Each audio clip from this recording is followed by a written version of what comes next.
Hello guys, আসসালামু আলাইকুম। আপনারা সব কেমন আছেন? আশা করি খুব ভালো আছেন। আলহামদুলিল্লাহ, আমিও খুব ভালো আছি। আজ একটা নতুন রেসিপি নিয়ে চলে এসেছি। আজ রেসিপিটা বানাবো পুঁইডাঁটি, কচু গুঁড়ো, পেঁয়াজ, আদা, রসুন, কাঁচা লঙ্কা একসঙ্গে বেটে রেখেছি। মসুর ডালটা ধুয়ে রেখেছি। সরষের তেল পরিমাণ মতো, ধনেপাতা কুচি। আমার রেসিপিটা যদি ভালো লাগে অবশ্যই লাইক, কমেন্ট, শেয়ার আর সাবস্ক্রাইব করতে ভুলবেন না। আর নতুন নতুন ভিডিও পেতে গেলে অবশ্যই আমার চ্যানেলটাকে সাবস্ক্রাইব করবেন আর আমার পাশে থাকবেন। আর ভিডিওটা প্রথম থেকে শেষ পর্যন্ত দেখবেন। চলুন আমি এবার রান্নাটা শুরু করবো, আমরা দেখতে থাকুন। চলুন বন্ধুরা, আমি গ্যাসটাকে এবার অন করে নেব।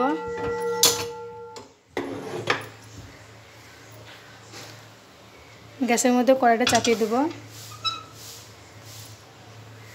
আমি পরিমাণ মতো পানি দিয়ে দেবো কড়াইয়ের মধ্যে।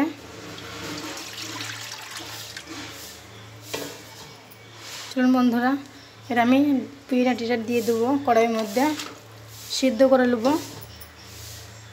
আমি লেড়ে দেবো। দেখুন বন্ধুরা, হলুদ গুঁড়ো দিয়ে দেবো পরিমাণ মতো, লাল লঙ্কা গুঁড়ো দেবো পরিমাণ মতো, ধুয়ে রাখা মসুর ডালটা দিয়ে দেবো, পেঁয়াজ, কাঁচা লঙ্কা, রসুন, আদা একসঙ্গে বাটা দিয়ে দেবো।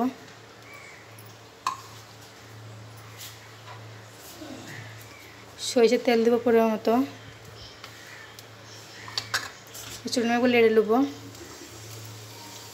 দেখুন বন্ধুরা, এবার আমি গুঁড়ো কচুমুখিটা দিয়ে দেবো। এত সুন্দর খেতে লাগে, আমরা কি বলবো।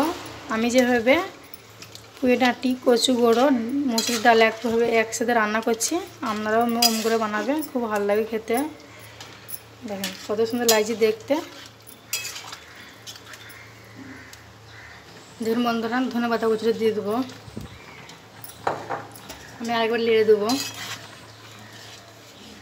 দেখুন কত সুন্দর কালার এসে, দেখুন বন্ধুরা।